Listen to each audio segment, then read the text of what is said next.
Favourite serials இனி டிவிக்கு முன்பே சன் நெக்ஸ்ட் ஆப்ல ஜாலியா எல்லாருக்கும் முன்னாடியே பாருங்க. இப்பவே சன் நெக்ஸ்ட் ஆப்பை டவுன்லோட் பண்ணி சப்ஸ்கிரைப் பண்ணுங்க.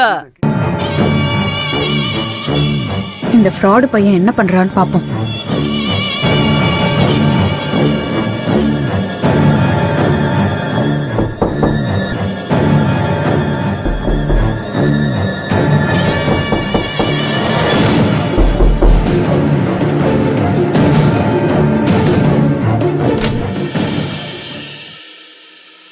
என்ன ப்ரோ, ரெடி ஆயிட்டீங்களா?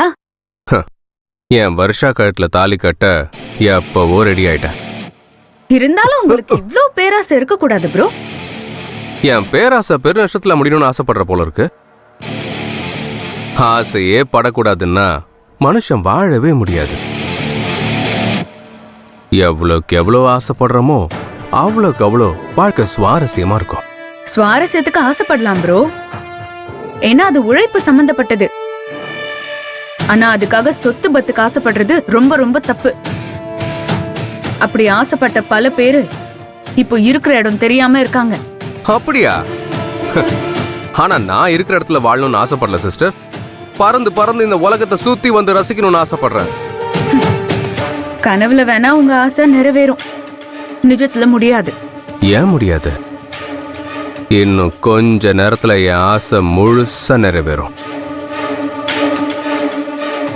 வருஷாவை கல்யாணம் பண்ணிப்பேங்கிற திமிர்ல பேசுறியா? உன் திமிர அடக்க தாண்டா நான் ஜீவாவை கூட்டிட்டு வந்திருக்கேன். வருஷாவை லவ் பண்ண ஜீவாவை கூட்டிட்டு வந்திருக்க தைரியத்துல பேசுறல்ல, அவன் தான் இந்நேரம் ஆந்திராவில் இருப்பானே.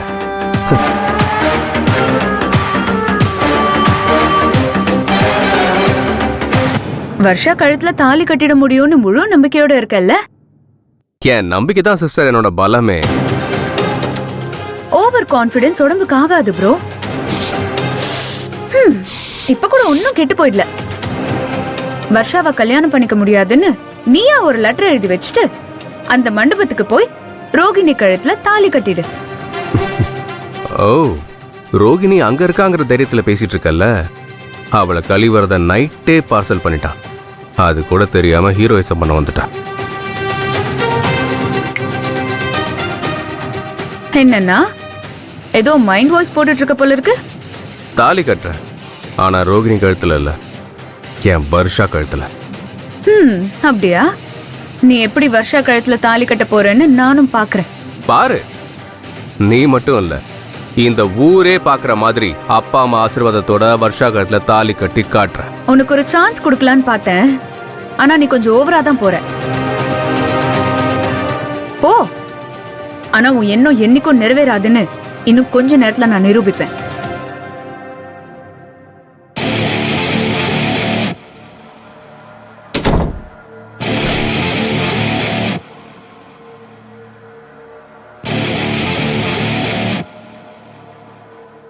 பாத்தியாடா, ஜீவா இங்க இருக்கான்னு நினைச்சிட்டு என்ன பேச்சு பேசுறான்னு. அவன் இங்க இல்லன்னு தெரிஞ்சதுக்கு அப்புறம் இருக்கு அவளுக்கு.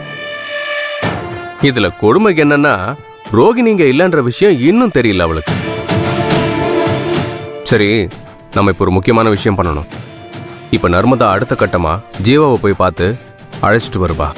அவங்க இல்லைன்னு தெரிஞ்சா பிரச்சனையை ஸ்டார்ட் பண்ணிடுவா. அதனால கொஞ்ச நேரத்துக்கு அவளுக்கு விஷயமே தெரியக்கூடாது. நான் சொல்றபடி நீ செய்.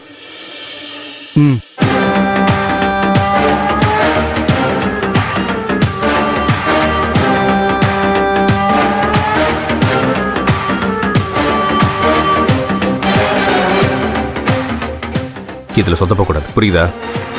சரிடா, நீ சொல்றத நான் செஞ்சிடறேன். நீ என்ன பண்ண போற?